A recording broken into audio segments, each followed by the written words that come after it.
knows there are 20 managers in the Premier League, yeah? Well, actually, no. Around 3/4 of them are not managers. The terms manager and head coach are often used interchangeably to describe Premier League bosses, but they're actually two different jobs. So let's explain how and why. For years, fans referred to Mikel Arteta as Arsenal's manager, but I'm afraid technically... I don't think so, no. From his first day on the job, he was the Gunners' head coach. Let's pick a random moment in time, February 2025. Only 6 Premier League bosses actually held the official title of manager rather than head coach. Man City's Pep Guardiola, David Moyes of Everton, Ipswich boss Kieran McKenna, Southampton's Ivan Juric, Oliver Glasner at Crystal Palace and Leicester's Ruud van Nistelrooy were the only actual managers of their respective teams. Everyone else? That's right, head coach, including Ruben Amorim at Man United. He took over from Erik ten Hag, a man who had held the title of manager. Might come as a surprise that Amorim's appointment marked the first time ever that Man United had a head coach instead of a manager. But to understand why they made that decision, you also have to get what the difference is between a head coach and a manager. A manager's got a huge range of responsibilities. They're not just in charge of training and player lineups, they're also heavily involved in player sales and transfers. Critical stuff. But a head coach's role is far more focused on team training and performance on the pitch. So whereas Ten Hag was highly involved with decisions around transfers during his tenure, the intention was that Amorim wouldn't be, at least not on the same level. And as the sporting structure at Man United changed under Sir Jim Ratcliffe, people like Sir Dave Brailsford took charge of transfers instead. How all those roles play out in practice may be slightly different at different clubs though.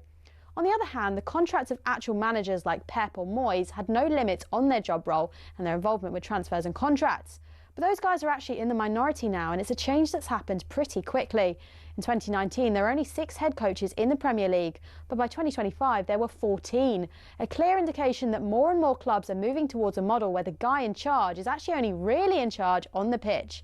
And the way things are going, it might not be long before all 20 clubs have got head coaches, and the job position of football manager in the top flight is no more.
Welcome to the Sports Bar on talkSPORT. Jamie O'Hara, him over there, Jason Cundy. Has anyone seen the international break? Goodbye, good riddance. Can you believe it? We've made it. Premier League football is back. No interruptions for the next 4 months. Cannot wait. What a way to kick it off this weekend as well. The biggest game in English football. Spurs travel to Arsenal this Sunday. Arsenal fans, the best players out. Gabriel's injured. He's not so chirpy. Not so chirpy, Arsenal fans at the moment. Oh, come on, mate. Come on. What do you mean not so chirpy? But they're not very chirpy. They're all a bit worried, aren't they? Can't score from set pieces without Gabriel.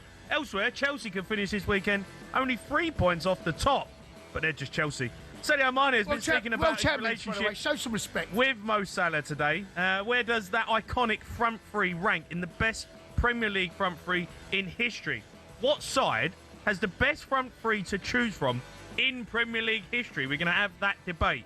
Whole load of action to get through. We'll talk about the Ashes as well. Can't do the show without you. 03 717 22 33 44.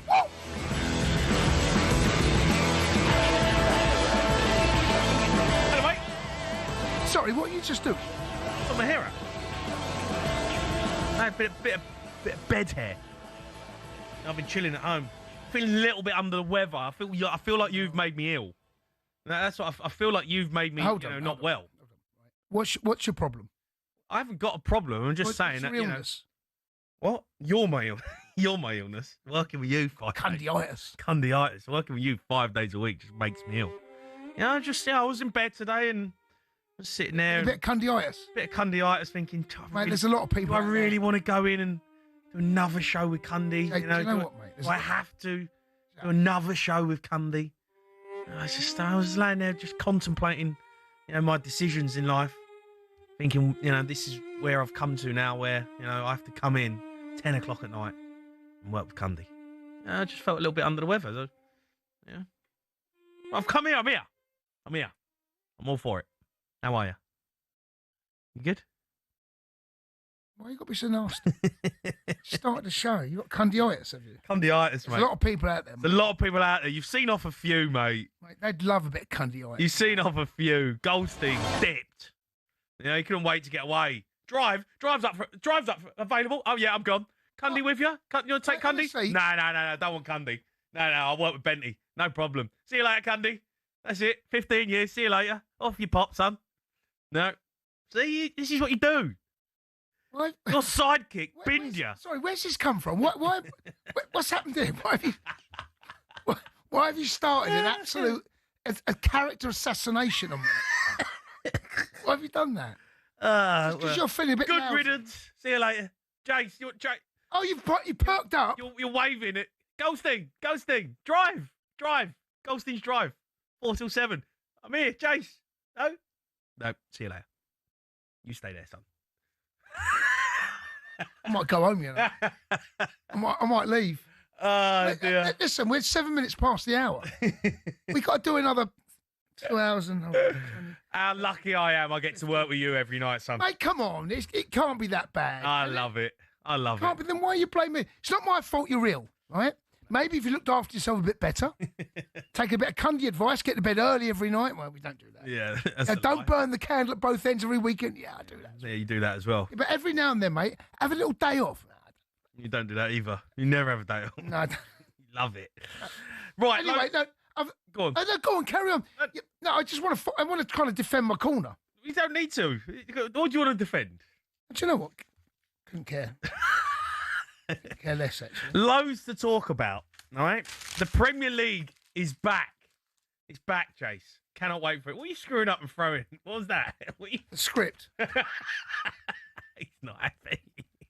I'm going to start with a big interview today. Rio Ferdinand Presents podcast. He was joined by former Liverpool winger Sadio Mane, who opened up about his relationship with Mohamed Salah. When I say Bobby Firmino, what does that mean to you? I never see a football player and humankind in my life as Bobby.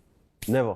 He's only player in my life I have put in my house. So when I say Mo Salah, great player. I played in the team with Rooney and Ronaldo. There was a rivalry in the team. Yeah. Me and Nemanja Vidic, rivalry. We still want to win.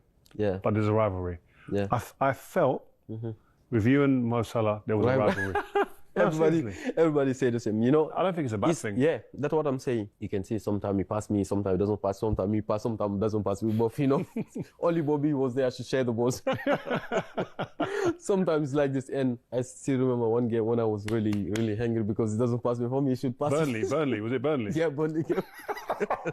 I watched. Before this, I watched that game and I watched your face. Oh, it was amazing. This way I was really, really angry after the game. I think since this day, we come even closer.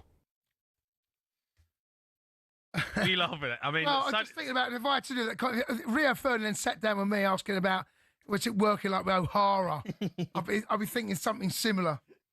But listen. I mean, we all remember that incident at Burnley, right, where Mo Salah's come inside on the right hand side, and Sadio Mane. It's almost famous for not the goal not being converted. And the fact that he's mentioned there, but it was so fair. At that time, there was, and it was, see, stuff gets into the media, right? And it fans and us included, sometimes we're, how's that relationship made its way into the press? Well, there are moles, there are people that talk. They might talk to the players, not just those two. There'll be players in the squad that might speak to an agent or the agent, and they might have a friend in the media, they might leak something to. And it was well known, actually, at that particular period, at that particular time, that those two had a very fractious relationship. Yeah. And it was around that time that just fueled and fanned the flames. Yeah. And we all remember it. And looking back, if you ask Mo Salah and ask Liverpool fans, what was the correct decision? It was give it to Salah. Give it to him. He finishes that. Yeah, but you know what? There's nothing wrong. You don't have to like who you're playing with. No, I agree with that. Right? As long as you're on the same wavelength and you're both top football players, you compete against each other to be the best in the team. That's true. And it brings out the best, you know. And I think that rivalry that they potentially had, Mane and Salah, in terms of wanting to be the number one, actually benefited Liverpool because they were both unplayable at times. They were, and that front three. Plenty of times they did link up. Plenty of times they did link up, but there was clearly something going on, as Mane's just kind of confirmed there, but not to the detriment of the team. That relationship you can still have a fierce rivalry, but the most important thing is what's the best pass, the best decision for the team, not what's best for you. And here's the thing about Mo Salah: for as brilliant as he has been, at times he is selfish, and he's selfish to the point that it's to the detriment of the team. That is absolutely a fact. I've seen it. We've all seen it. And the times that sometimes he takes shots on where he should pass, he scores. It's when he doesn't. Where the best decision is to lay it off or make the pass before the shot. But that's what has made Mo Salah the brilliant player that he is, because of that selfishness. So it's somewhere between the devil and the deep blue sea. What is the best decision? And sometimes even the best players don't make the best decisions. No. If you asked him now, Mo, I guarantee he'd say, "Yeah, I made the wrong call." Mm-hmm. But you used to think that every time he left your boot. Why you been nasty? Right, 12 minutes in, right? Cundy! Razor Ruddock standing next to you going, what's he doing? Why are you doing this? Put another ball in Rose Edge. Right. Get HR on the phone now. I don't know where this has come from. Why are you? Cundy tries to bend one in the channel. Rose Edge made a bad decision for the team there. Scored a goal, mate. Hold it. Can't get away from that. What it got us thinking, right? Because obviously we're talking about front threes. Yeah. And obviously we go on, when we think of nostalgia, we think of 4-4-2, two front men. Everyone talks about, the greats. But front three is the modern day, front line, in terms of front threes. Yep. And I was like, that front three is probably one of the best up there as a Premier League great, Salah. Unquestionable. Salah, Firmino, Mane. If you look through front threes over the years, what is the best front three? But it got me also thinking, if you was a team and you could pick your best front three from players that have played in your side over the Premier League era. That have played in the front three, though. They can't. No, they've got to be in the front three. So two wingers, or inside forwards, whatever you call them. Not number 10.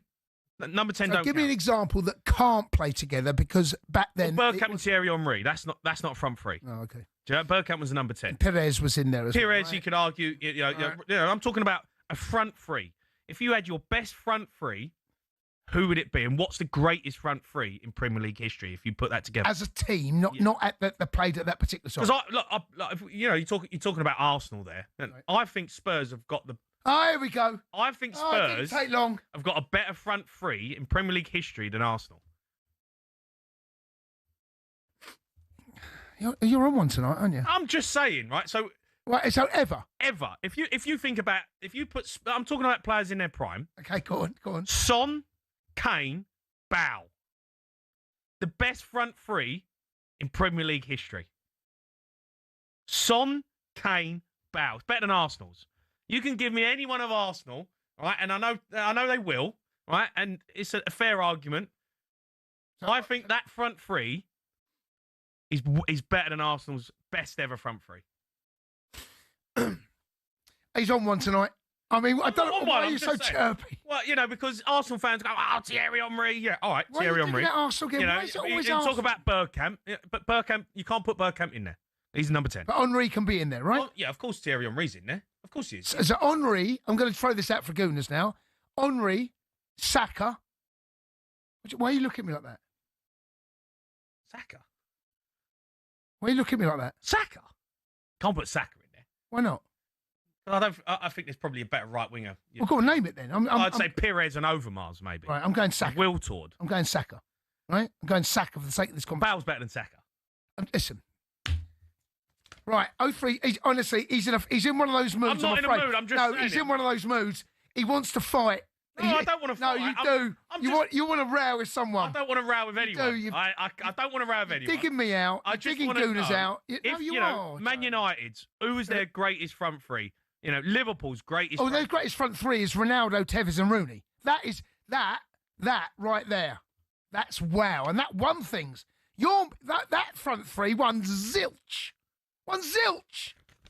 Honest. Son, Kane, and Bale. One zilch. If you put them, Jay. yeah, it's because they're playing for Tottenham. Jay. Mate, they won as much. Unbelievable. Jay, that's what they won. That water bottle. Audi Cup, mate. Yeah. Come on. If you could put that. Jay. Take Tottenham out. Forget they play for Tottenham. No, I can't forget the No, forget they play for I Tottenham. can't. I'm talking about as players, 3 players in a front three, Yep. and you had to play in a cup final, or you had to do a 38-game season next season Right. with that front three up front. In their Anyone pomp, in their pomp. in their pomp. I have to say, it is. Don't that- tell me Son, No, Kane, and Bale no, is that- not the front three that That you would front want. three is in their pomp. If you got them all at their pomp, that's pretty delicious. Yeah, it's irresistible. Come on. I'm with you, but No one competes for that. I tell you, make me laugh. No one competes for that. No, okay, no, of course not. No, because Spurs, isn't it? Have You honestly, you lot never learn. It's amazing. You can be. You're just always the bridesmaid. Whenever it comes to a conversation, you're always the best. You're the best at doing nothing. That front three is unbelievable. To dare is to do. It's just Telling you. yeah. 03 717 22 33 44.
You're listening to the Sports Bar on talkSPORT. Me, Jamie O'Hara and Jason Cundy. We're going to be discussing Arsenal.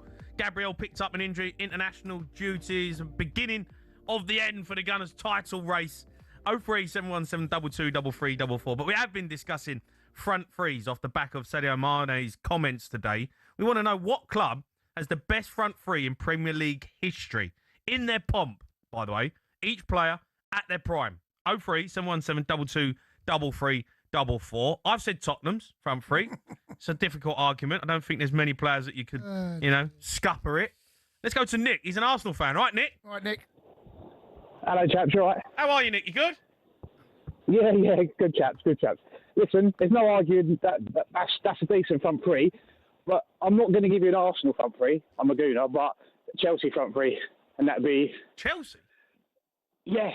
Go on. Yeah, I can give you a three from Arsenal. Well, yeah, go on. I want to hear it. I want to hear the Arsenal one. I'm interested to know what Arsenal fans would think. It'd be Henry. It would be definitely Saka, and I'm going back. I've been a gooner since 87, 88. And Who's it would be either Rocastle, Saka, Henry, and Pires probably. I mean, Rocastle, he played in the 80s, didn't he? Yeah, 90s. Yeah. 90s. Yeah, early 80s and 90s, mate. Yeah. I'm talking. He didn't play in a front three, did he? No, played in a 4-4-2. So he would in today's formation he'd be on the right. Yeah, I know, but I'm talking about players that played in a front three, modern day front three. When you're thinking about It'd it, be Saka then. Saka, Henry, Overmars. I'm guessing, maybe. It would be, it'd be Overmars. Overmars, yeah, probably. You can't tell me that's better than Spurs is. No, I'm not saying it is, but I phoned up to argue and give you a Chelsea front three. Well, arguably, but I'll give you the Chelsea front three. I love a gooner supporting the Club World Champions. Go on. Pogba, Robben, Hazard. There you go. Yeah, Cundy said this, and you can't get away from Hazard, unbelievable player. Harry Kane's better than Drogba. Robben was different level. No, but Harry Kane's better than Drogba. He is. I'm not going to argue that, but Drogba in the finals, mate. Yeah. Every final he played in, he scored every single final. Yeah, he scored in one that I played in. Brilliant, over my head. Was that the free kick? Yeah, straight over my head. Is that the one you ducked? I did duck. It was 2010 FA Cup final. I ducked. I was at Wembley, mate. I didn't mean to duck. What do you mean you didn't mean to duck? I was in the wall. Mate, they had shampoo, I'm guessing, right? Why are you going to get a bit of... No, but David James should do better. Mate, but the wall's there for a reason. Yeah, You're part of the wall. I'm on the edge of the wall, which is... why have they got you there? Down to the goalkeeper's side. Jay, why have they got you on the edge of that wall because then? I thought I was a charger. Now, Jay, I've seen the image, right, of you jumping, mate. So like a turtle. Jumping like a turtle. I didn't even realise this. Why'd you jump like a turtle? I don't know, mate. Get your neck out the shell. I don't know. Shampoo in the dressing room, kick, mate. It weren't a great free kick. Mate, to be fair, right, you on that side, Dave James will be disappointed as well, but it literally hit the post as it went in. It bounced on the goal line. I know, it was like... Well, jump! I should have jumped. Anyway, I'm not having Robben. He got 15 goals for Chelsea. Don't matter what he got. No, I'm sorry, I can't have it. It's not the goals. It's the front three. Yeah. Robin got him removed to Real Madrid. Yeah, but you can't put him in there. I can't put him in there. I can do what I want. No, but if we're talking about the greatest, right? At the moment, the greatest is Kane, Son, Bale. In their pomp, that is a pretty good front three. But Hazard, pretty good. It's Hazard gets ahead of Son. Yeah. So you got one out of the three. Right, and what I'm saying is, then you got one out of three. Drogba and Robben are not in front of Bale and Kane. Okay. Do you know what? I'm gonna bow down to that one. I'm surprised. No, I am. I don't want to.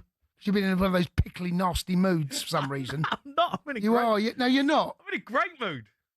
Makes a change. Oh, you know what's nice? An Arsenal fan and a Chelsea fan agree with me. No, but listen, you can't. As football people, you can't deny Bale has been in the last 20 years as a homegrown talent. I know he's Welsh, but in terms of players, he is one of the best exports this country's ever seen. I know he's Welsh, but you understand the point I'm making. Yeah. He come through the English he's British. academy system, right? He come through that system. He has been, and he was at one point. He was out. Spurs. There was a period for about 18 months, right, where every game he played, you knew he was probably going to score. There's a Oh. goal away at Norwich. Do you remember the goal he scored away at Norwich? Remember And the goal at against West Ham. West Ham. Right? The goal against West Ham. I mean, there was a period where he was just, he was outrageous. Yeah. He was outrageously good. Let's go to Jamie, who's a Man United fan. All right, Jamie. Right, Jay? Hi, guys. All right, mate. How are you, Jamie? Good? Yeah, listen, my point is... Are you on loudspeaker? No, I'm on my You earphones. just lied, hold haven't on. you? You just lied. Yeah, you just sound like lied. you're miles away from the phone. Stop Does lying. that sound better? Stop lying. Did you lie? No, I had you on my earphones. All right, okay, go on. You lied then. Okay, so, Jay, I agree with you. Bale and Kane, like, unreal. And Son, he class. But what you both forgot is, do you not remember that stage when Man United had the Fab Four? Berbatov, Rooney, Tevez, and Ronaldo. Yeah, I played against it. Yeah. Now I'm not disputing Kane because to me, right now, he's the best striker in the world. Yep. But the Fab Four, and that wasn't even a front three. That was Yeah, no, but look, a four. you got to take Berbatov out of it. You've got to take one out. One of them's Okay. got one of The them's got to argument come don't out. count, But, mate. I mean, does Rooney come out of it? Because Rooney played number 10. When we talk about that 2008 side that I played against, which was an unbelievable side, and it is the one that I look at and say, yeah, I mean, a joke. Yeah, 100%. Rooney played number 10. Yeah, and he hated it, but he also got the most assists and Jamie, 4 into 3 don't work. You've got to give us your front three. You've got 4 to choose from, All right? Front three. And All and right, if I'm going front three. well, do that's I the have to rules, give- matey. Okay, do I have to give include Chelsea because you Cundy? No, it's your front three. Man United's front three. No, You you ain't don't. about Well, any my other front team. It's three- about front three for Yeah, your you team. can't squeeze 4 into 3. Okay, so Bale left. No, 100%. no. Jay, you're a Man United fan. You've come up with the Fab Four, right? And we all remember that front four. What you've got to do as a Man United fan... You know what he's done, though? He's buried his whole argument because he's put Bale in there. So he's it's over. Jay, tell you what, Jay, we've dumped that. We've dumped it. It didn't go out, okay? It didn't go out. So, good. Okay, so the Fab Four, right? You've got 4 Man United Fab players. Four. Yeah, you've got to give us 3, your front 3 that played in the front 3. You can't go back to Frank Stapleton. Sound. I've got to do the front three. Yeah, We've got what you got? Cristiano Ronaldo on the right, Yeah. Ronaldo on the right. Rooney up top, Rooney. and then on the left, Tevez. Because It's tasty. you may disagree with it, yeah, but if you rewatch, obviously you've told me to disinclude Berbatov, yeah, but if you rewatch some of the stuff that they did between Rooney. I mean, that's not. No, yeah, I'm not denying that. But Tevez Tevez was centre forward. Yeah, unreal. Yeah, he was unbelievable. But he was centre forward. He wasn't a left wing. But Fergie played him over to the left, didn't he? He played all sorts on there. Yeah, Rooney Played played Rooney. out. Rooney played out there as well. It was effectively a front three because if you remember, Rooney's best season where he got top goal scorer, he didn't like being up there, but he scored all the goals. Right, okay. So what's your front 3? Is it Ronaldo, Rooney, and Tevez? Ronaldo, Rooney, Tevez. Yeah. You going to stick to that? Yeah, 100%. 100%. Right, James. Thanks for your call. I mean, argue with that. In their pomp. Tevez was unbelievable. In their pomp, argue with that. I think that nicks it, mate. I think it does. I think it nicks over Spurs. I think he's second again. I don't know, you know. I think I do know. Well, they're one thing. All I know is my team's better than Arsenal's. My front three's better than Arsenal's. That's all I know. I think you might be right. See, you're on board. No, listen. You're on board. Listen, I would love a Gooners to phone up and tell me differently and tell you They differently. can't. That's why. They can't. They ain't got one. 03 717 22 33 44.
You are listening to the Sports Bar on talkSPORT. Me, Jamie O'Hara and Jason Cundy. A reminder, talkSPORT, now on your smart TV. Just grab the app on Android TV and Google TV.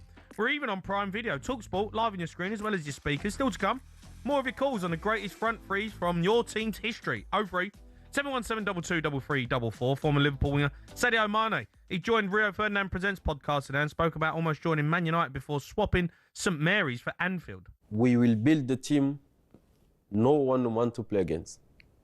And then if we'll grow up together, and then you play every game. Oh, that's the killer line, that one. Manchester United called me that time, the same time. I was talking to way. Van Gaal. Yeah, Van Gaal. You could have come to United. Yeah, I was talking to Van Gaal. I want you to come to Manchester United. I said, really? He said, yeah. My question, you have the pay, you have Rooney, you have Di Maria, you have Van Persie. I think this time, what I'm going to play? If you do good training, good impression, you will play. So I was not convinced about his. I have meeting with Tottenham. I see the facility. I meet the coach. I talk to him, and I was more convinced than the Man United project because Man U was too many. The problem was too many big players. So for me, this is killing me, man. 3 days after, club called me. I say, this is my club. This is the right, and this is what I want to. Nearly Made the right call. Tottenham as well. That hurts. He did what? He talked about Tottenham. Mate, honestly, you weren't in that conversation. Don't kid. He said he was more. He said he was more mate, happy about Tottenham Jay. project than Man United. Jay, come on, mate. Why are you doing this to yourself? I'm just saying it. He said it. He said it. There was no way. You got Man United, Liverpool, and Spurs. Who are you joining? Spurs. Let's go to Theo, who's a Liverpool fan. Theo. Right, Theo. You're right, lads. How are we? I'm all right, Theo. I'm all right. Talking about front threes. It's hard to beat Spurs, Theo. It's hard to beat. Well, I'm going to put 2 from Liverpool, actually, up. 3, mate. The most obvious being the Salah, Mane and Firmino. Yep.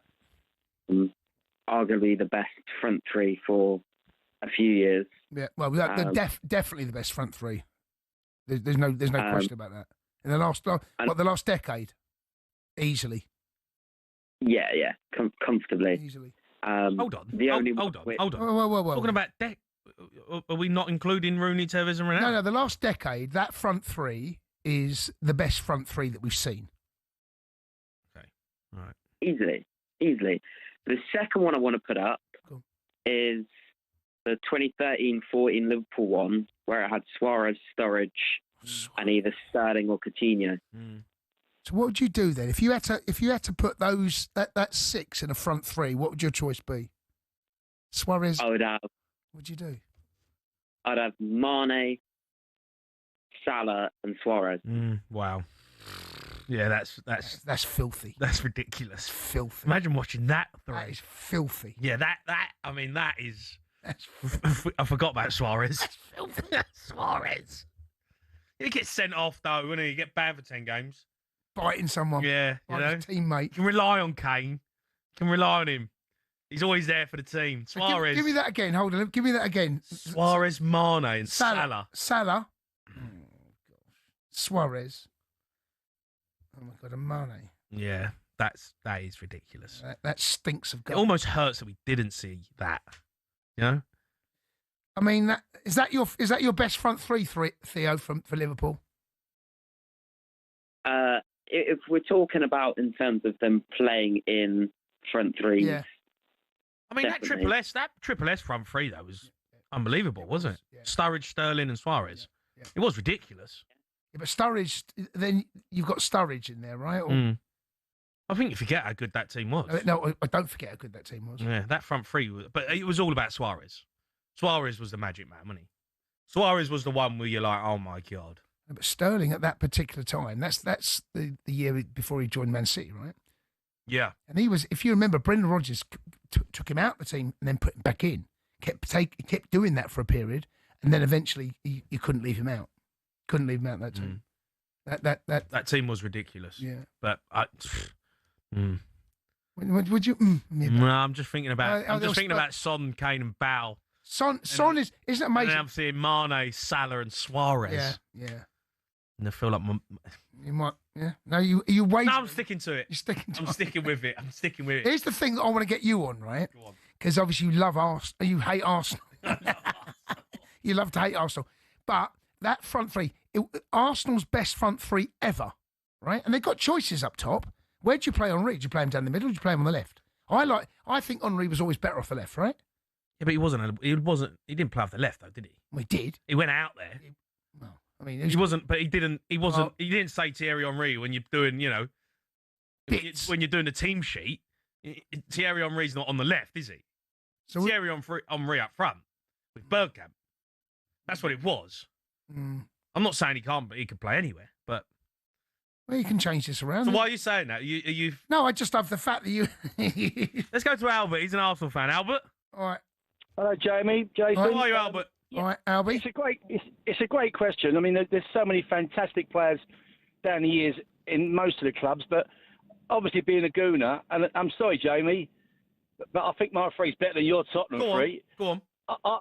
For me, I'd have Anelka centre forward, Henry on the left, Yeah. and King Dennis floating. Yeah, no, but he's a number 10. Bergkamp can't be in there. You let yourself down. It's a Albert, front it's three, all about front Albie. three. Put Saka out there. You got a chance, mate. Oh, hold on. No, I don't. Do you know what?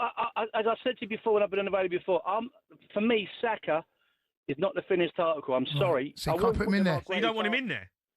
No, not in my greatest three Arsenal. No. Okay, But fair we're enough. talking about a front three, though. Look, I What know I'm what saying, I know what well, Bergkamp you is, but Bergkamp wouldn't play on the right, would he? No, but what I would do, but as I say, Bergkamp as a front three, like a number 10, he'd be floating. You know. No, but that's not. I'm asking. That's not. I'm asking about You're trying. when you rock up. I missed your question then. Sorry. You're I inside. thought- You're two inside forwards and you're centre forward. The modern day front three. You need a right hand side front man, left hand side, and also centre forward. A little bit like what you've got now. So imagine what you've got now with Gyökeres. Everyone to play on the right, Saka, Noni, whatever it might be, Martin. That's the front three we're after. That formation. Bergkamp's Odegaard, right? That don't count. You're looking for a right-hand side player than the Arsenal back in the day. Are you sticking out there? Who's out there? I'm just trying to. I mean, I'm going to say Saka. what was Van Persie? Would you say was a centre He's a centre forward? forward. No, he was a centre forward. He weren't a Yeah, wide player. so I stick with Van Persie was a good finisher, but I stick with Anelka because when he first What about came on the Alexis scene- Sanchez? Oh. Well, listen, he was fantastic elsewhere, but he came to the Arsenal and he let himself down.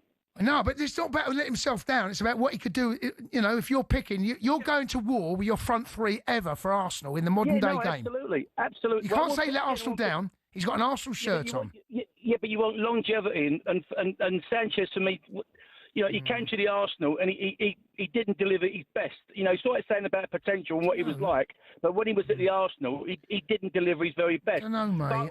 But see, the problem you've got here, Albert, the problem you've got here, mate, is you can't pick a front three.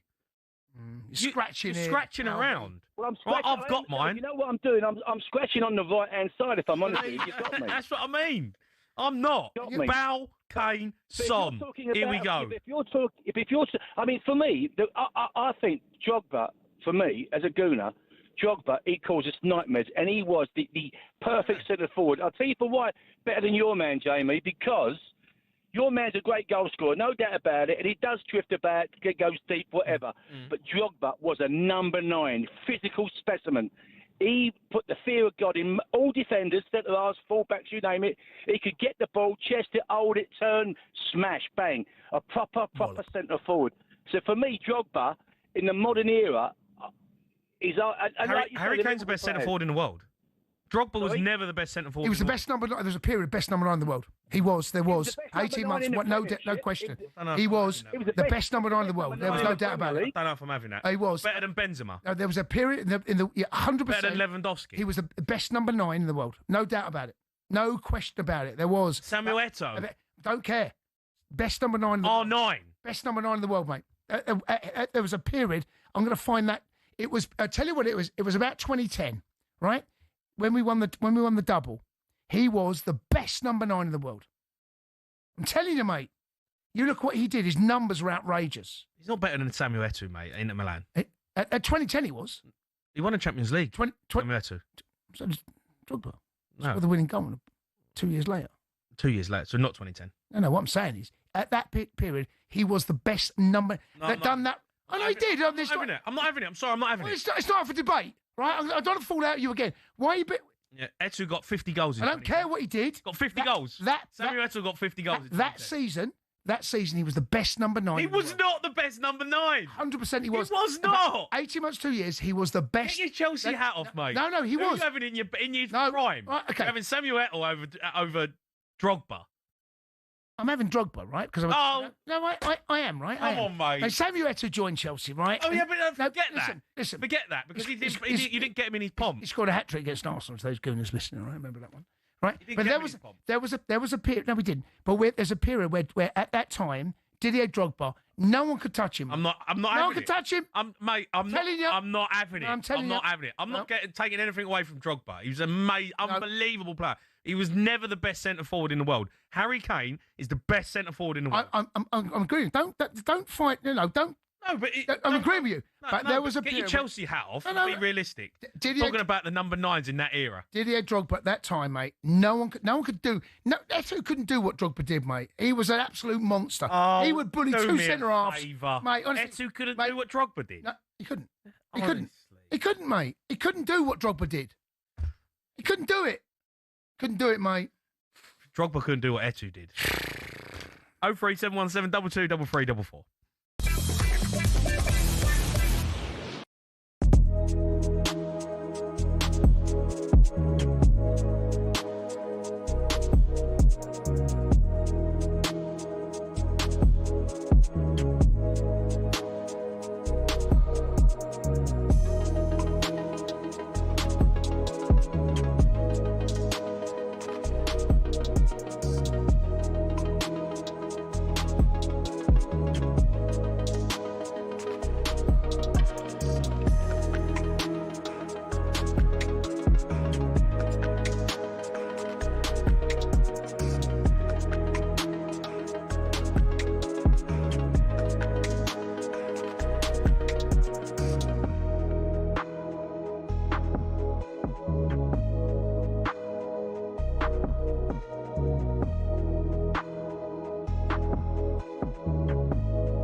me and Cundy just spent the last 3 minutes Honestly, arguing. Honestly, we nearly a couple of blows in here.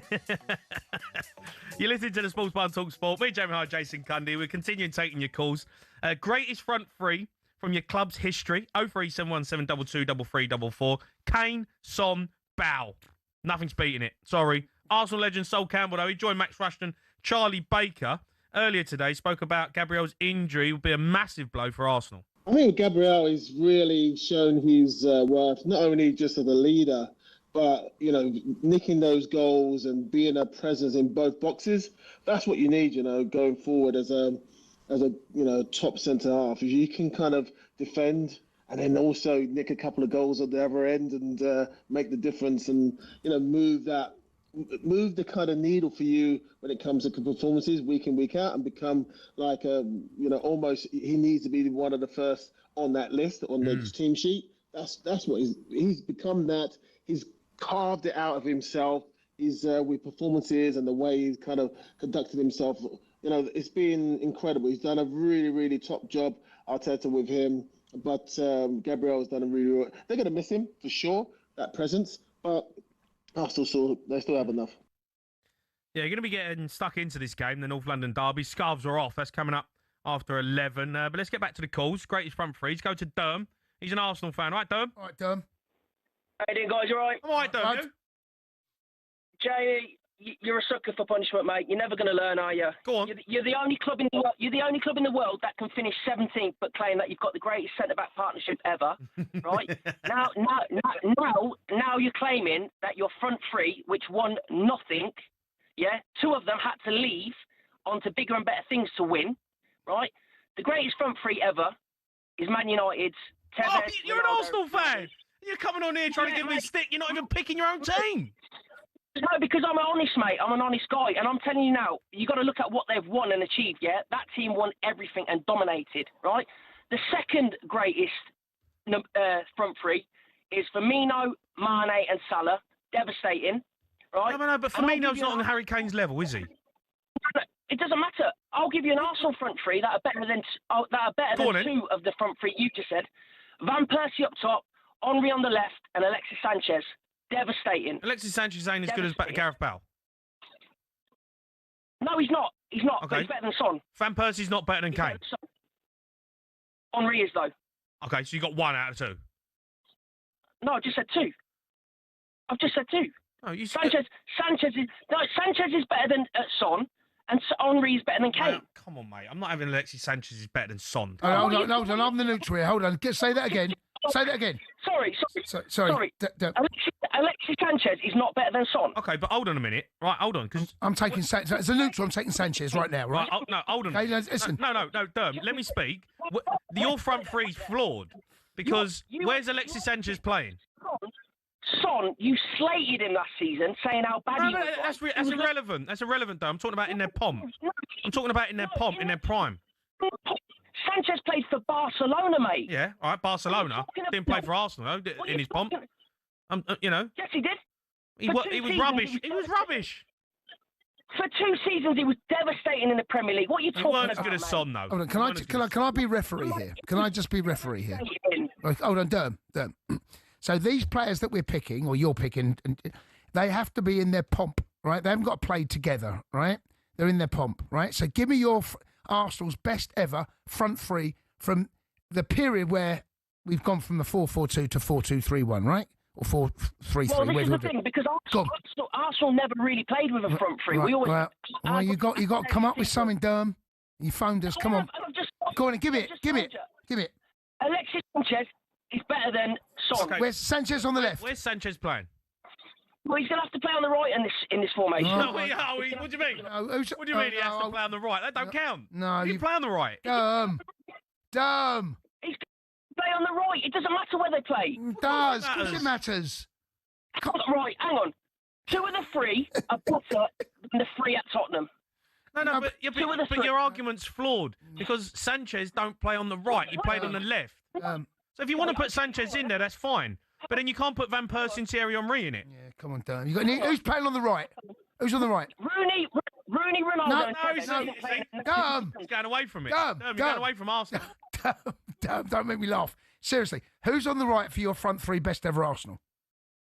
It's going to have to be Sanchez. He ain't a right winger. Yeah, you let your mate. No, he's played there. You've lost marks. He didn't play there, mate. No, He's you a lost left marks. winger.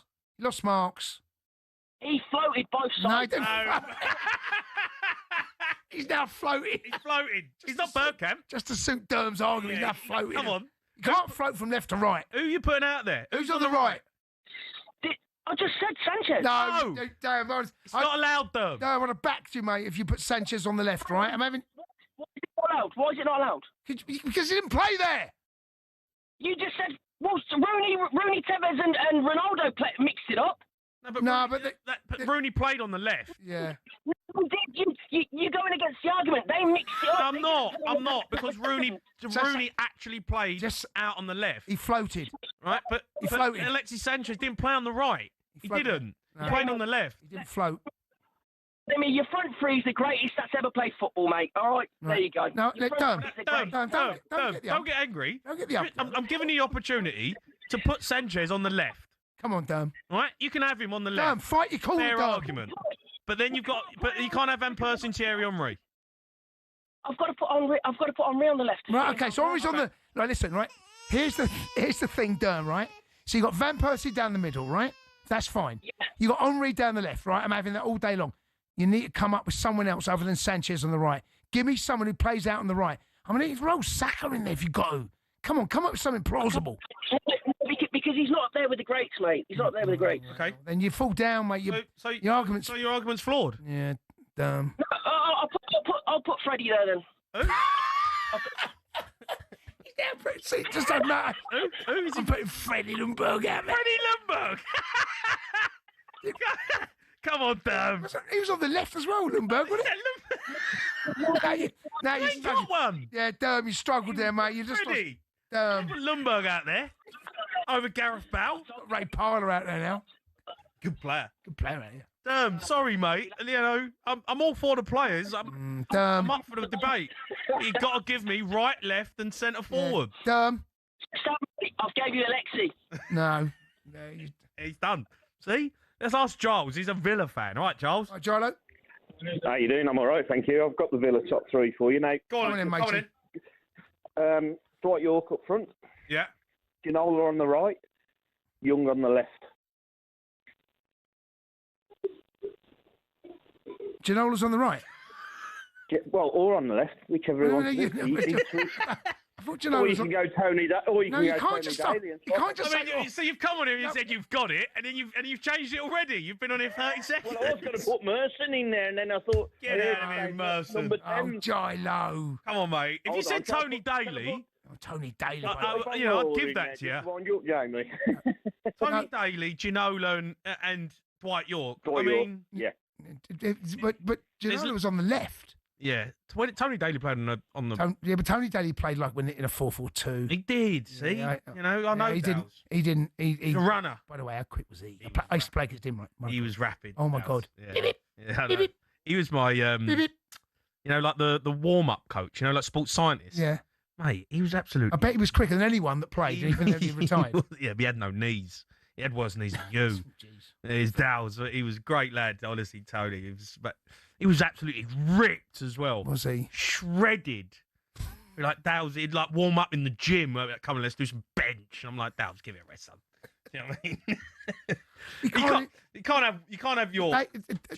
Daly was a right, the old school right winger, right? He was. But he played in the 4-4-2. He played 4-4-2. That was a different system, right? So Gabby? Is Gabby playing getting the left? Is Gabby getting there? Gabby no, I'm not a Villa fan. Up the Villa. Gabby? Gab's listening now. Where's he playing? Mate, he's a top goal scorer. He is? Well, he was. Well, he was. That's harsh. Who's done that? Who's done that? Who's done that? Kitch. Sorry. You know? You'd argue you can say Gabby, Ollie Watkins, Ashley Young. Watkins used to play on the left, by the way. He's at Brentford. He was, yeah. And it was Exeter as well. I think Gabby gets in a greatest Villa front three. Oh, yeah, 100%. 100%. You've got to. Why are you doing that face? I don't know, mate. What all-time Villa? All-time Villa front in the front three. Oh, well, Gabby's got to be in the team. No, I don't He's the think second. You put Watkins on the left, Gabby down the middle. Mate. He was touch tackle. If he didn't have pace, touch tackle goal. Who cares? Yeah, but I know, but if he didn't have pace, he'd play non-league. Who cares about that? There's loads of players like that. I know. But I was one about the greatest players in Villa's history. Yeah, Gabby. No, in the front three. I'm not having it, mate. Why? Gabby. For me, if you're going front three, Ollie Watkins going out on the left. You can never forget that, the Gary Neville debate they had on Sky of him. He touched the ball 6 times and 2 of them were kick-off. Yes, I did see that. No, that's not his fault. Gabby's not in there, mate. I'm not having it. No? Wait, in the front three? In an all-time Villa front three? In the modern game? Not like going back to Tony Cascarino? No, forget Tony Daly and all that. You can't. Modern day front three. Oh, he's got to be in the second highest goal scorer in the Premier League history? Ashley Young, yes. Ashley Young, definitely. Right. Dwight York, Ollie Watkins. Sorry, Gabs, you're nowhere near it, son. He just misses out, doesn't he? Yeah, he does miss out. Just misses out. I think he might miss. So can we come to the conclusion? He might miss out. Can we come to the conclusion that the greatest Premier League front three ever in their pomp is Kane, Son, Bow? The funny thing is, he won nothing. 03717 22 3344. We've got Scarves Are Off. That's coming up next.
pads are a footballer's best friend, even if players like Jack Grealish do wear such small ones you can barely even see them. But what's the story with shin pads, and are there any rules on how big they should be? It all started with cricket, actually. Cricketers had been wearing shin pads since the 1700s. They'd been introduced not for leg protection, but instead to give batters a strategic advantage. The idea was that batters could put their leg pads in front of the wicket if they missed the ball, preventing them from being bowled out. Obviously, that all changed when the LBW rule came in, but that was the theory behind them. It was thanks to this guy that shin protection made its way over to football. Meet Samuel Widdowson. He was a cricketer and a footballer. He played for Nottingham Forest back in the late 1800s, and he wanted a way to protect his legs from nasty tackles. Apparently, he'd broken his leg in a match against Sheffield United in 1874 and wanted to stop it from happening again. Naturally, his mind drifted to his other favourite sport, where players had been wearing these pads. Story goes, Widdowson cut up his cricket pads, sewed them into his socks and popped them on before taking to the footy pitch. Ta-da! Shin pads. Like all great genius inventors, everyone took the mickey at first. To be fair, he probably looked quite stupid running around with these on. But it's thought his whole Nottingham Forest team then began wearing them from 1887, and the first known use of them in a match was in 1894, in a match between Newcastle and the then Woolwich Arsenal. Eventually, FIFA clocked on that this protection was pretty important for footballers. Multiple studies have shown wearing shin pads clearly reduces the risk of players getting lower leg injuries. And so in 1990, basically 100 years after Widdowson first put them on, shin pads were made compulsory. It became a part of Law 4 of IFAB. That's the body responsible for setting the laws of the game internationally. But the law doesn't actually specify anything about measurements of shin pads. It just says pads must be made of a suitable material and be of an appropriate size to provide reasonable protection. It's really vague, and players can get away with a lot. A lot of grassroots clubs are choosing to ban micro shin pads for obvious reasons, though, especially after a 15-year-old player from Penistone Church broke his leg while wearing them. Still no change from IFAB, though. That's why Grealish and co can still get away with these ones, which are no bigger than a credit card and which seem to offer little to no protection whatsoever.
Good evening, you are listening to the Sports Bar on talkSPORT. Me, Jamie O'Hara and Jason Cundy. Got a midnight train tonight, guys. You know what to do.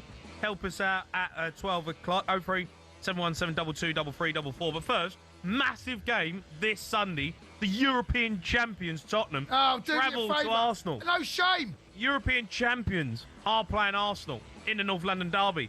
So we thought it was only right. Put two fans head-to-head in the scarves are off.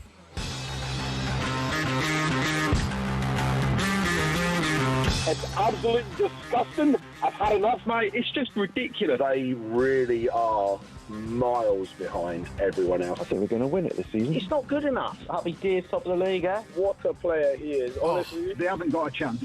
Come on. I'm not going to be nice. I want to rub it in. The scarves are off. Yeah, Sports Bar's weekly Premier League feature. The scarves are off. Every Thursday we choose one of the big weekend fixtures. Put a fan from each side head-to-head of the game.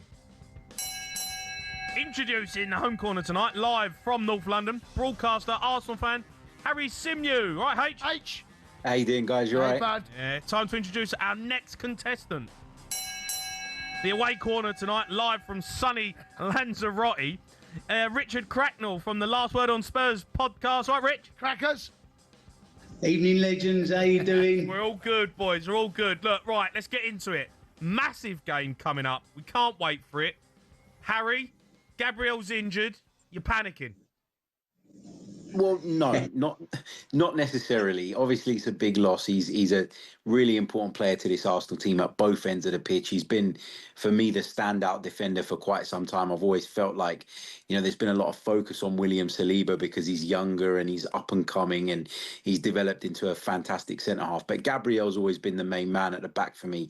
Where we're going to miss him, aside from the defence, is where he can sort of influence the game in the attacking end. He's often getting on the end of set pieces, something that we're always talking about when it comes to Arsenal. But well, maybe, but you know what? We went out and spent big in the summer to ensure that the squad was in a position to cope with something like this and to be able to bring in either Christian Mosquera, who's been outstanding since he's arrived in the Premier League, or Piero Hincapié, an invincible with Bayer Leverkusen and someone who's got a really great reputation. I think we're in a good position to cover it. If I'm worried about anything in terms of injuries with Arsenal, it's more the other end of the pitch where we don't know who's going to be fit in an attacking sense. That's the bigger concern for me right now. But he's a miss. There's no doubt about that. Who do you play at centre-back? And Capia, when we've seen him, he looks clearly a top-quality centre-back, but he's not played in the Premier League yet. And I just wonder with the fact that Mosquera has played and has done exceptionally well, even though Capia fits that left-hand side, I just wonder, is it too big a game to give him his first Premier League start, or do you feel that now's the right time and throw him in? I think you've got a good point. And I've got to be honest, this is a really tough decision I think that Mikel Arteta has to make. I've been going back and forth on it in my own mind for a few days now.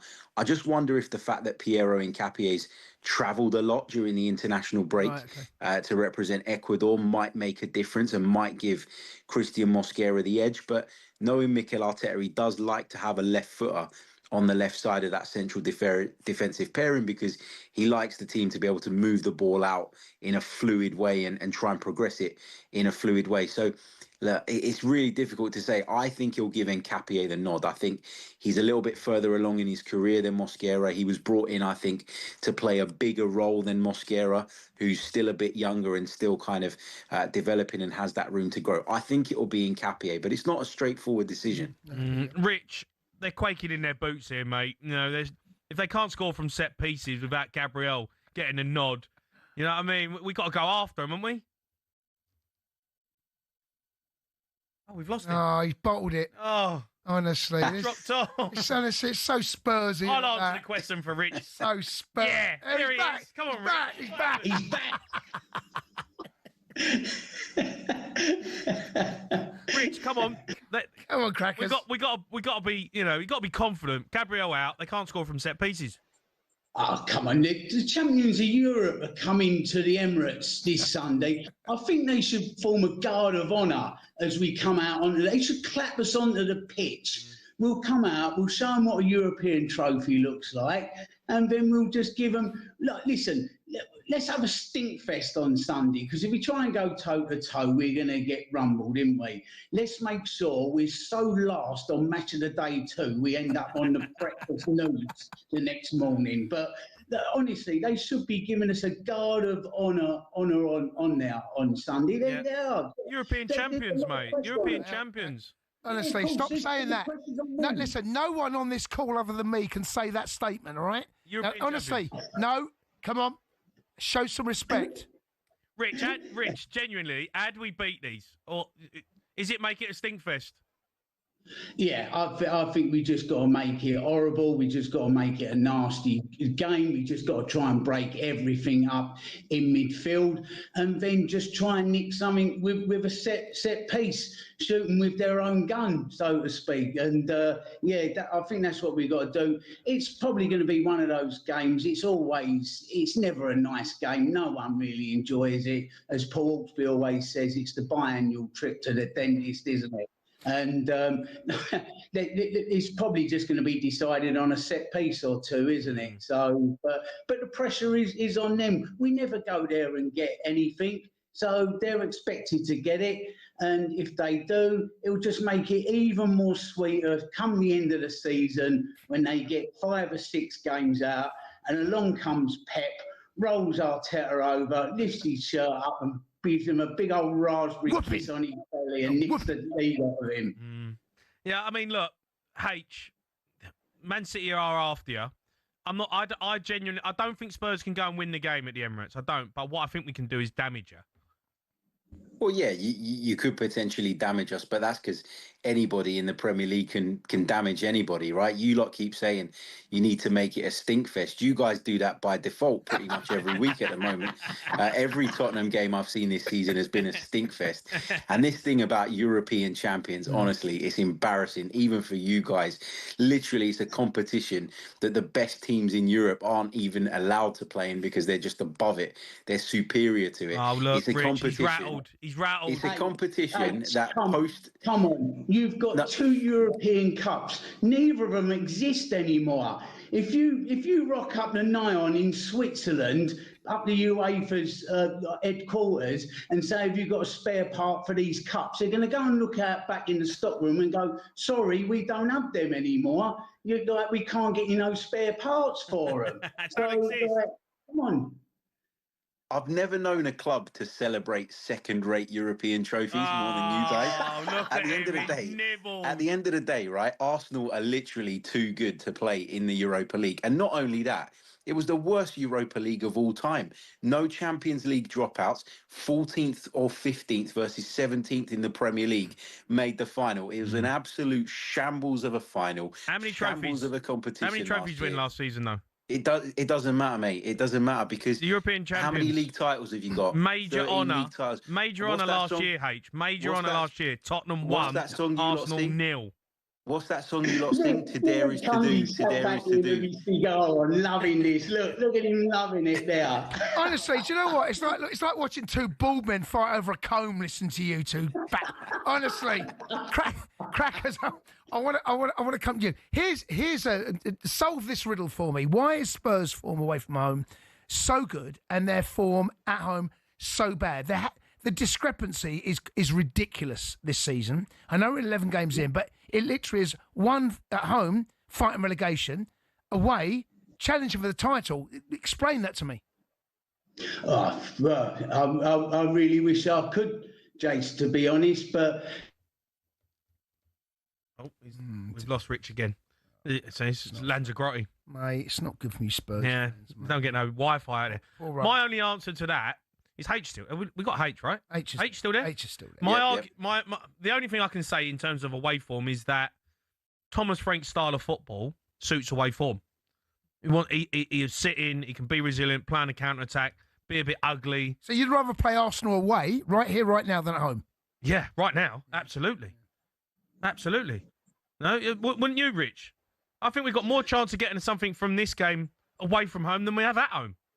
Well, yeah, that's just been the weird thing this season. It's probably something to do with the way that we're set up under Thomas Frank, and he likes to be a little bit more defensive, and that seems to suit us more away from home than at home, with the pressures of the fans wanting to play the Tottenham way. But he can't with the personnel he's got at the moment. So can set up a little bit more pragmatic and a little bit more defensively away. And that seems to have suited us and the way we play. So, yeah, we're probably better off playing him away at where we are at the moment than at home, to be honest. H, listen, you've had a brilliant start to the season. I've been impressed with you for all different reasons, and I don't subscribe to this point of view about like you're being long ball or set piece FC, because there's many different ways to win a match, there's many different ways to lose a match, and Arteta's found a way. I just wonder, moving forward now in the next 3 games, you've got Spurs, Bayern Munich, and then you've got Chelsea. These, I'm not saying they're season defining, of course they're not, but the games that are still left in this month, they're enormous, aren't they? And it's you've got to start. You cannot drop points. It feels, because City are breathing in. It can't drop points at the weekend. Yeah, I mean, people keep talking about the 4-point lead that we have over Manchester City. If you think about it, they're going to want to win that game at the Etihad, right? They're going to see that as a must-win if they're going to win the championship. And of course, if they win that game, the gap becomes 1 point, right? So it's a much more precarious lead than people sort of realise, I think, at this moment in time. In terms of these games coming up, they're massive because you're going to come out the back end of next week and you're either going to be saying, look at Arsenal with the injury problems they've got in attack. And I'm not using it as an excuse because I know Tottenham have got a ton of injuries as well at the moment. But you're either going to come out the other side of this week and say, Arsenal have shown everybody what they're made of here. Even with some issues, they've been able to come through a really tough week. Or you're going to start to ask questions of them, and you're going to start to wonder if they're going to be able to get over the line, or if it's going to be a similar story to the last few seasons. So, yeah, I don't think it's season defining necessarily, but it's going to set the narrative around Arsenal. And we know that narratives can weigh heavy, and we know that narratives can get in your own heads at times if you can't manage it properly. So, yeah, it's a massive, massive week. And it's funny because the way the Champions League works now, I'm almost looking at that Bayern Munich game and thinking, if I have to sacrifice one of the three and I have to make changes in one of the three, that's the one. Yeah, I agree with that. Because the format allows, doesn't it, for you to drop points there and still get through. The two biggest games out of those three are going to be Spurs and Chelsea. There's no 100%. There's no question about it, because you've got yourself in a nice position in the Champions League. Yeah, I'd be interested to see what he does. Just going back to the injury again, is there on social media that a lot of Arsenal fans, here we go again type of attitude? It feels as though that the history's repeating itself, and sometimes it's difficult as a football fan because it feels like, oh God, not again. Is that how you feel, or do you feel, do you know what? No, this challenge we've got to try and overcome. We can't use injuries as an excuse again. I am worried about the attacking injuries, and I am starting to ask questions as to why we're picking up so many. Sometimes you can put it down to bad luck. Sometimes you get to a point where you start to question whether there's something that you can do internally to try and limit that a little bit more. I mean, the Gabriel injury in a friendly that he should never have played in, that's incredibly frustrating to see. But yesterday, when I saw sort of some of the reaction to the Gabriel news, I was thinking to myself, as I said earlier on, we've built the squad for this. We've got options to cover Gabriel. And if we want to be champions, we can't afford to feel sorry for ourselves. We can't sit there moping around and complaining, why is it always us? We've just got to knuckle down and get on with it. And we've got to come through this run of games without some key players. We want to be champions. That's the way it's got to be.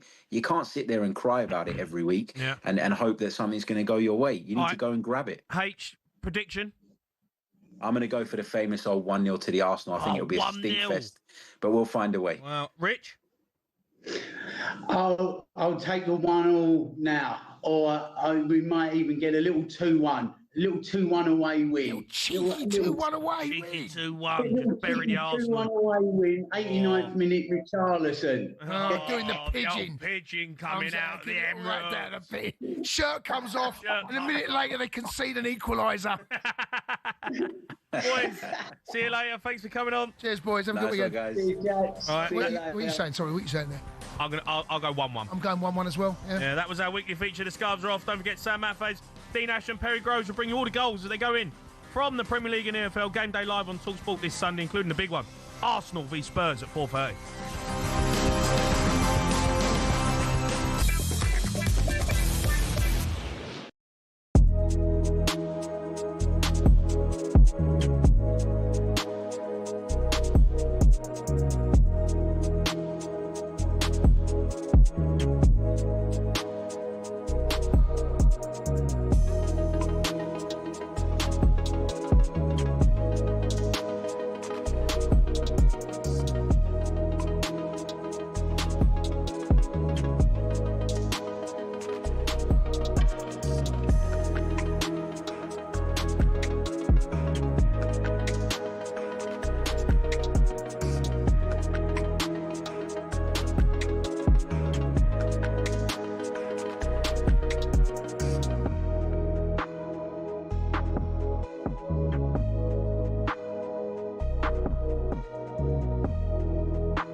You're listening to the Sports Bar on talkSPORT. Me, Jamie O'Hara, Jason Cundy.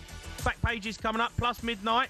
Train, help us out. Time to talk odds, though. talkSPORT Bet and Ambassador Ryan. Bring it on with talkSPORT Bet. From weekly broadcast boosts to lucky dips and brilliant bet builders. Bring it on at talksportbet.com. 18 plus gambleaware.org. Right, Rise. Righto. Evening, lads. How you doing? I'm all right, mate. I'm all right. We've had... He's in a mood. We had huge debates tonight. So, in a mood, mate. So I'm going to crack on, mate, because I want to give you get the odds in. Let's start the huge game. Liverpool, they take on Forest. Yeah, I know. Yeah, 8 points away from Arsenal, Liverpool at the top of the table. They're 10-1 to win the Premier League at the moment, as opposed to Arsenal, who are odds on to win the Premier League. So that kind of a little insight into the Liverpool situation with regards to the betting. And just before the break, City handed them a new one, didn't they? Doc, who made sure that he made it his mission, to be fair. Now, Liverpool are seldom the outsiders at home, and that's the headline here, Jay. They're 2-5 favourites, of course they are. Forest is 6-1, though. 6-1. That's quite generous. They got 4 points off Liverpool last season, so I'm looking at it and I'm enjoying that price up. I don't know whether I'll back it, but I'm enjoying it for people who think that could be the case. I mean, even the draw here is 4-1. Now, Salah anytime is a talkSPORT Bet booster. He's on at 7-5, but in terms of forwards, I'm looking at Ekatike. He's where my eyes go at 51-40. And I'll have a look at the one-up early payout for Forest as well, because there's just something there for me. It's on at 17-10. If Forest go one up at any point, talkSPORT Bet a payout at 17-10. So that could be the way to go if you don't want to go in the Liverpool direction. Now, Bournemouth, they had a great start to the season. Not been as great in the last 3 or 4 weeks or so. They're looking for their first win in nearly a month against West Ham on Saturday. I've got them as favourites. What do you guys have? Yeah, as well. We have them as favourites too. They're on at 3-5. But that is despite, as you said, I mean, 2 losses on the bounce. They've had a good season, but 2 losses on the bounce. You can excuse the City one, can't you, Cundy? I mean, a 4-0 thumping to Aston Villa before the break. That would have stung. Yeah, that would have really stung. That coming. No. Go on, sorry. No, I was going to say they're a bit unlucky. They had a goal disallowed. I seem to remember. Yeah, I know. Goal disallowed, was it? Something I seem to remember they could have got back into it. And they didn't take it far, but Villa, fair play to Villa, though. They deserved it over the 90 minutes. Yeah, and they're on an upward trajectory as well, to be fair to the Villa. Now, West Ham are 17-4, and I do think people will be looking at that, to be honest with you. The draw's on at 16-5 as well, and that becomes more appealing because the form in the last 2 games, because West Ham have won their last 2. So it's going to be a really tasty one. Now, the speculation as to whether Semenyo's absence was more personal reasons or injury reasons or combination of the two. Right. He's 7-2 to get an assist if he plays. He's a booster, or 13-2 to score 2 or more. So right. I'll probably look at that, but obviously it's all about the team news and team selection. Okay, United, they haven't lost in the last 5. Take on Everton. This is live on talkSPORT. Big game for them because they picked up. Yeah, they have picked up, but I'll tell you what, from a Manchester United perspective, this 5 unbeaten, I don't like that. At 5 unbeaten, yes, it's better than last season, but the last 2 games have been draws, and there's been moments within those games that we've witnessed a bit of a capitulation. All of a sudden, they just start to leak goals. So there's still work to be done, but it's certainly better. However, this will be a tough game, in my opinion. United are the favourites, so on at 7-10. Everton are on at 7-2, the draw's on at 14-5. Now, I'm looking at what you can look at here. Now, Šeško got injured in the international break, so he's going to be out for about a month. So I'm looking at Cunha, perhaps. He might be playing a little bit further forward than we used to. He's still going to have a bit of a fluid role, but he's 7-4 to score any time, so I'm quite enjoying that. And Mbumo's just shy of evens as well, so you can have a look at that.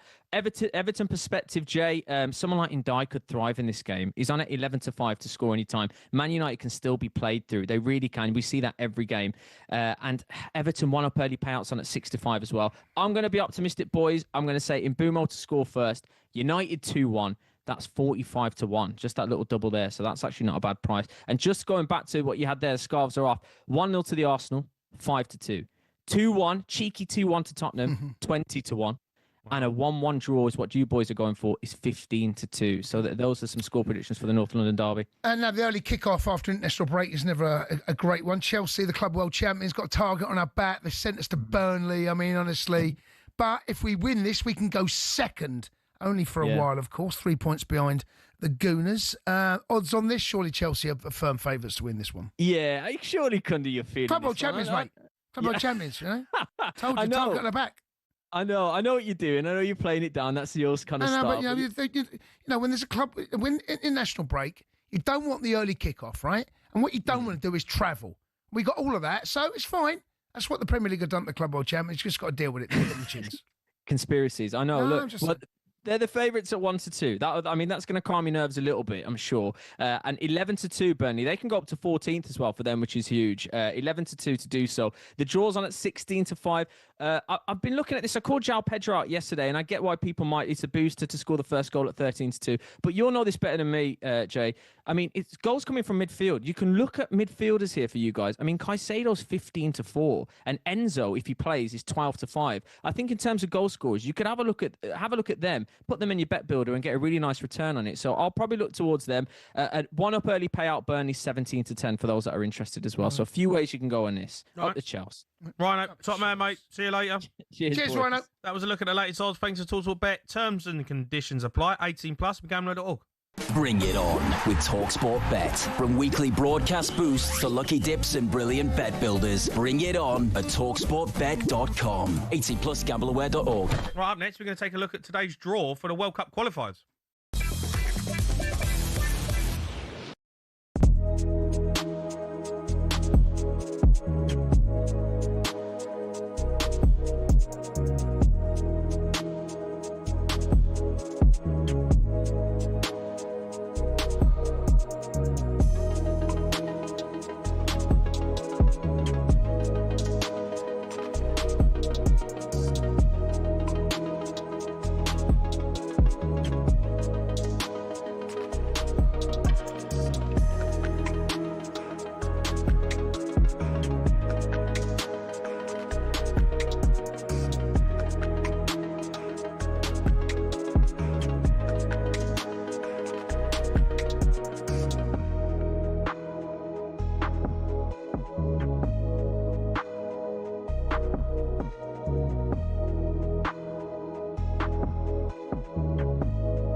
Yeah, it's myself, Jamie O'Hara, and Jason Cundy, bringing you the Sports Bar still to come. We've got Midnight Train. Call us up.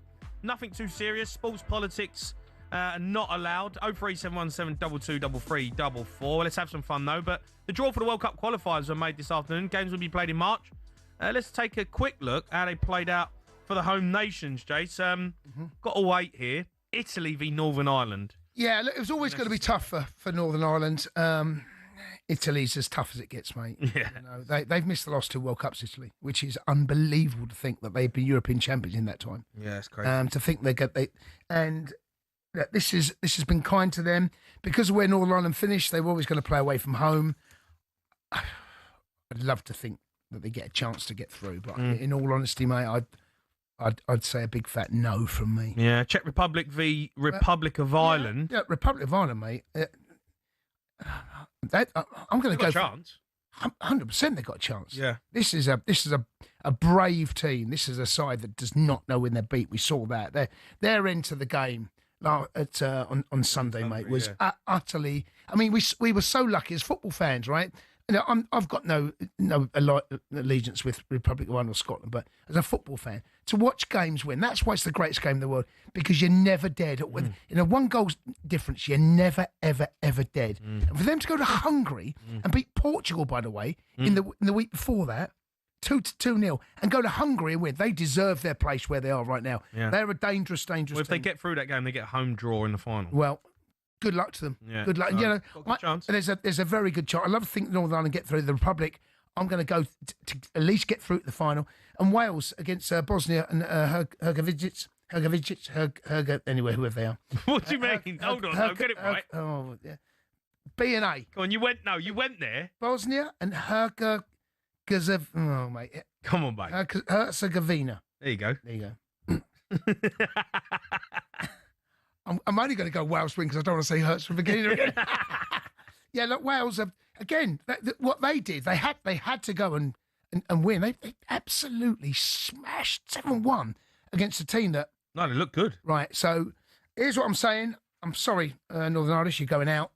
Republic are through and the Welsh are through. So hopefully we'll be... They'll be at least... I know they're not home nations, but forgive me. Hopefully we get Wales at the World Cup and the Republic as well. Yeah. All right. Now it's time for this. Yeah, rest of Talk Sport. Run you through the highlight moments from across the station. Kick things off. This morning's breakfast show. Jeff Stelling and Gabby, live from Birmingham City's training ground, and joined by writer and creator of Netflix series House of Guinness, Stephen Knight, who revealed that our very own Alan Brazil actually came up with the idea for the big show. Mr. Brazil tells lies. He tells things that are true. Yep. He apparently says that it was his idea. Yes, it was. He's absolutely correct. We were there way. Shortly after one of his shows, so it's 10:15 a.m. and there we are in the pub. And he came up with this fantastic idea of ordering a pint of Guinness, and the rest is history. Oh, wow, sensational. Amazing. Big Al coming up with big things. I know. I bet he's gutted now. He hasn't got a little slice. Probably has got a slice of the cake. No, he's not. No slice of that cake, mate. Do you not think so? No way. I know Al. He'd be wanting a bit. He won now. He wants a bit of slice. I mean, if I'm him, I'm taking that recording straight to... Yeah, going straight to the lawyers. Yeah, straight to the lawyers and say, hey, yeah, this is we my have an idea. agreement. Yeah. He's even said it. He'd have a pint of Guinness, mate. Be happy with that. If you could be any film star or TV show, what would it be? In any film? If I could be the... So what, me as me? You'd be the star. In any film. Oh, it's got to be Grease. Grease? Oh, mate, yeah. Yeah? Yes, mate. Yeah, Danny DeVito. What about Human Centipede? Danny DeVito. That's who I'd play. Danny DeVito would be playing me. Yeah? Yeah, do you remember Danny DeVito? Of course I remember Danny DeVito. A little bit like me. Did he? No.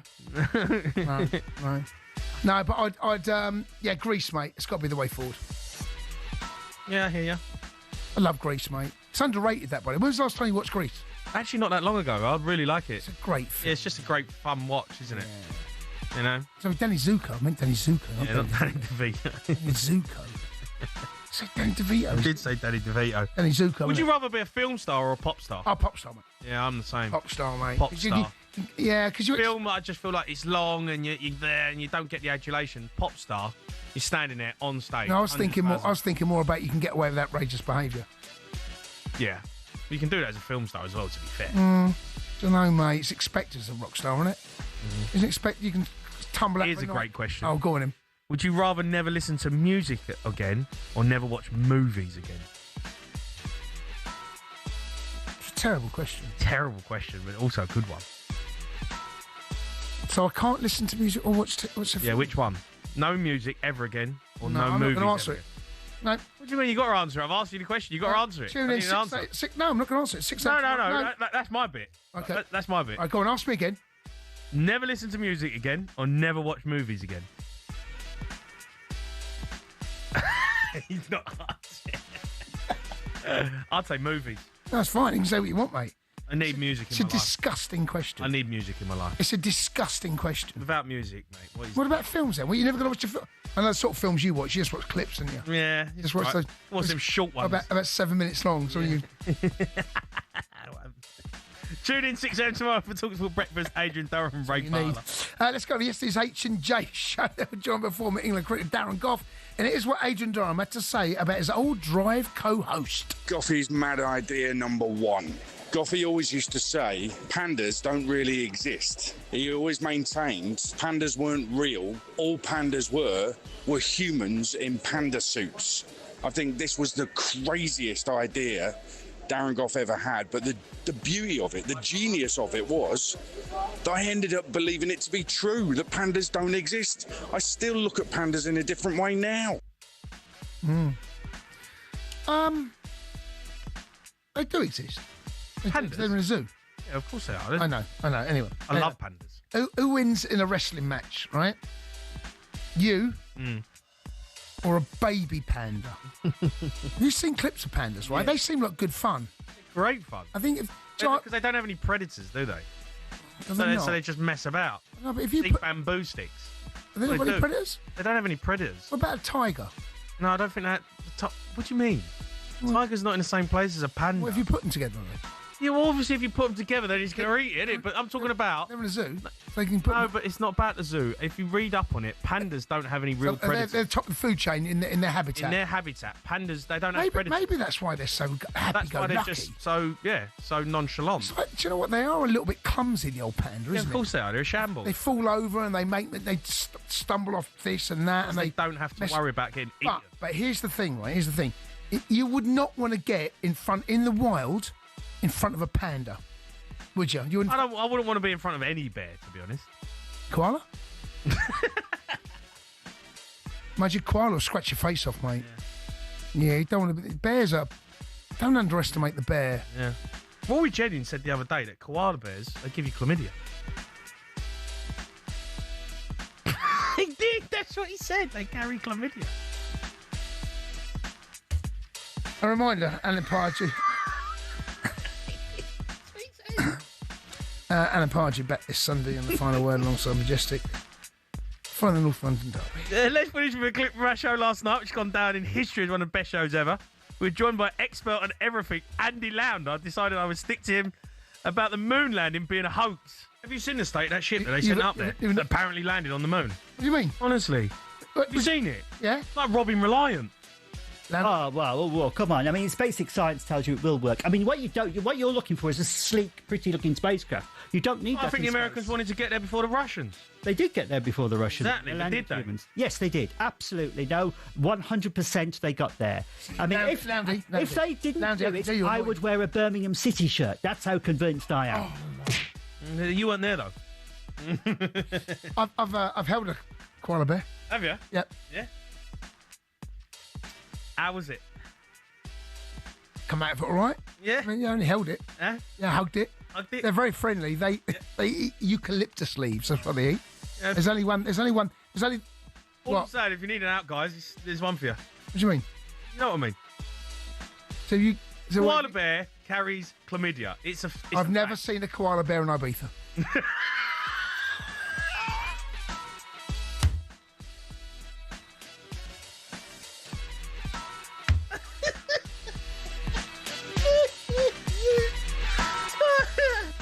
Oh my God, you've killed me. Just break. I can't.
Football's by talkSPORT. Me, Jamie O'Hara and Jason Cundy.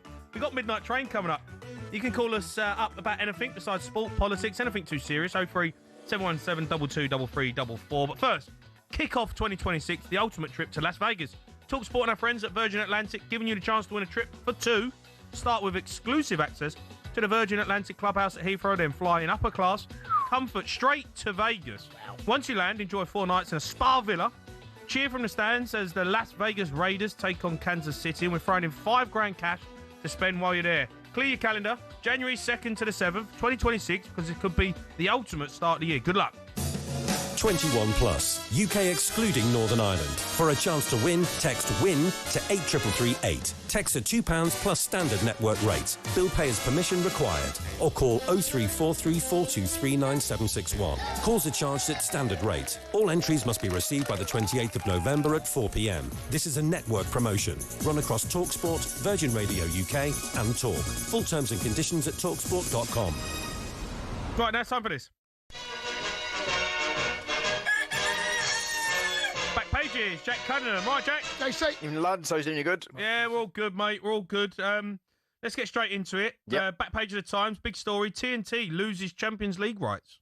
Yeah, TNT Sports has been the home of the Champions League in the UK for 12 years. It was initially BT, but then became TNT. And from 2027, 28, they will no longer be the home of the Champions League in the UK because Paramount Plus have won the rights to that spot. So it's going to be Amazon and Paramount Plus who are going to share the Champions League deal. Of course, what happens usually at the moment is Amazon get one game on a Tuesday, and it will continue to be the same thing. And then Paramount will show the rest of them as TNT have been doing for all of this time. Now, there's a couple of points. TNT have also lost out on the Europa League and Conference League as well. Sky Sports are going to take those. Yeah, so Sky Sports are going to take those, and that Sky Sports been back in the European football for the first time in ages. I can't even really actually remember the last time that they had some European football, but they've got it back. So TNT are down to one Premier League game a week and the FA Cup. So it's gone. Well, it's not worked out well for them at all. This sort of round of rights. In the end, Paramount Plus blew them out the water. So the last money they paid was £1 billion. TNT. Paramount Plus, we don't know how much it is as of yet, but it's significantly more, basically. Of course, this now means for the listener that they're going to have another subscription. You would have thought that TNT's subscription will have to go down because they're offering less. I don't know whether that's going to happen, but I'm guessing at this stage we have no idea what the subscription is going to be for Paramount, right? No, we don't know what their subscription is going to be for Paramount, which is, of course, again, you are totally right, Jason, to bring that up. It's another subscription for football fans who are already forking out, over £100 a month, probably minimum, to watch Sky Sports, TNT, Amazon, the lot. There's other ones, there's Premier Sport, if you want to watch like Scotland, international football, etc., etc. It just piles up and up and up. And TNT is not cheap at the moment. It's pretty expensive with Discovery Plus and what have you. That can't stay the same price. They cannot justify that in any way whatsoever, especially when they've lost the UFC as well. When does this kick in? So 2027, 28. Right, so this is where it's going to be. So we've got this season, and then next season will be their last one. Right. But for the fan, I'm sorry, there is no way that TNT's price can stay the same. And equally, Paramount Plus need to come up with a deal that's somewhat palatable. So this is next season. This happens, or the season after? Season after. Okay. Season after. Okay. My words. MARC is the spelling. A little bit of playing words there with Star Sport. Mark my words. Cara, slot must grab Gehi in New Year season, or season will implode. On the back page of the Express, Gehi or bust. Something similar. Liverpool have to sign centre-back this January or risk a lost year, says Carragher. Yeah, Jimmy Carragher, speaking on the overlap, was talking about how Liverpool are going to have to sign a centre-back in January. He doesn't think they'll make the Champions League due to their defensive problems with Ibrahima Konate playing so poorly, Virgil van Dijk having an off-season so far, Milos Kerkez struggling. They haven't really got a right-back. They keep changing the right-back around all the time. Of course, we all know how McGahey in the summer. It looked like he was going to join Liverpool on transfer deadline day. And in the end, Igor Julio decided to rather join West Ham rather than Crystal Palace, which meant Palace didn't get the replacement. Glasner essentially threatened to leave, and then that made Gehi stay. Gehi has got on with it as normal, as you would expect, as the top professional he is, playing really well for Crystal Palace this season. But his contract is up in the summer. So January is the last time Crystal Palace are going to get any money for him. They believe that Liverpool are the only team who are going to probably come in for him in January in terms of a transfer fee. But Gay could decide to wait because either before the World Cup, after the World Cup, whatever, he will have probably every club in Europe you can think of would probably want to sign Mark Gahey because the centre-back he's become at Crystal Palace is easily one of the best in the Premier League, which therefore makes him one of the best in Europe. And he's England's best centre-back as well. Yeah. So Gay has a decision to make. He could go to Liverpool. You know, he obviously had his heart set on making that move to Liverpool. Or he could decide to wait, and then you're going to have the big European teams are going to come. The other massive European teams are going to come in for him as well. Liverpool need to get him in January. It's simple as that. Yeah. Back page of the Times. Panasar, Cheat, Barbs, Roll, Smith. Yeah, so Ashes started, 2 hours? Yeah. And just ahead of it, we had Steve Smith and Monty Panasar kind of going at it. So Monty Panasar suggested that the England players should sledge Steve Smith over the sandpaper gate in 2018. And Steve Smith's response was a really premeditated response in his press conference. He wasn't even asked about it. He just decided to interrupt the press conference and say, you know, I wouldn't trust anything from a bloke who went on a mastermind and thought Athens was in Germany and then America was a city. So he went back all the way to an appearance Monty Panasar had on Mastermind and brought it up and trying to make a big deal of it. Panasar's response is absolutely brilliant. He said, we've both made mistakes. Mine was on the quiz show. Yours was on the cricket pitch with sandpaper gate. So he's gone in. Has Monty, he's gone in. Yeah, he's not messing around. Right. And you know what? And Steve Smith is a weird response from me. He's clearly rattled by it. Yeah. I don't know why he responded to it in that way. Well. And, you know, we can't really gloss over the fact that he did cheat. Like, it was legitimate cheating going on here with... They polished up the ball with sandpaper. Yeah. I mean, yeah. Honestly, it's unbelievable. I know they used to put sand in their pockets, from what I remember, and they've tried to use that, but to bring sandpaper into the game, unbelievable stuff. Shocking. And at the last Ashes, I remember, you know, whenever sort of Warner came over to the sort of the side, or Steve Smith came over to the side to field, people had sandpaper in their pockets and they were waving it around and stuff. So let's see if the Barmy Army have got something similar in store. You know.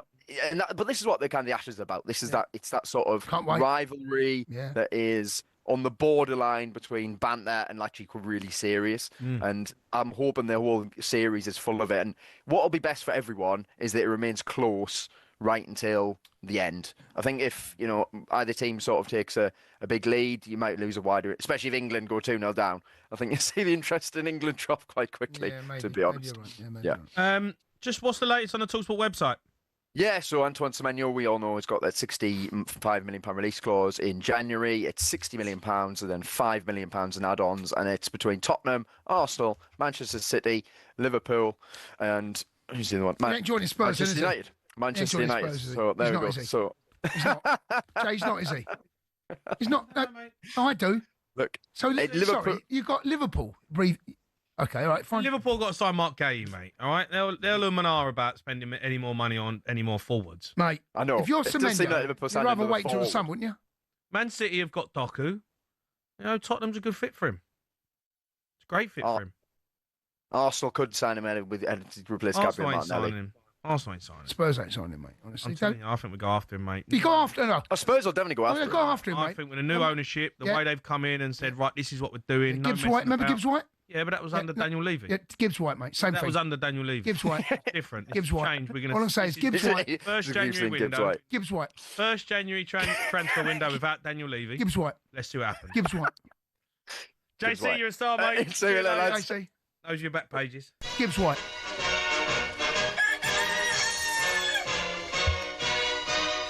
Right, Midnight Train coming up. Help us out. We need you to get involved in the show. 03717 223344. Gibbs White.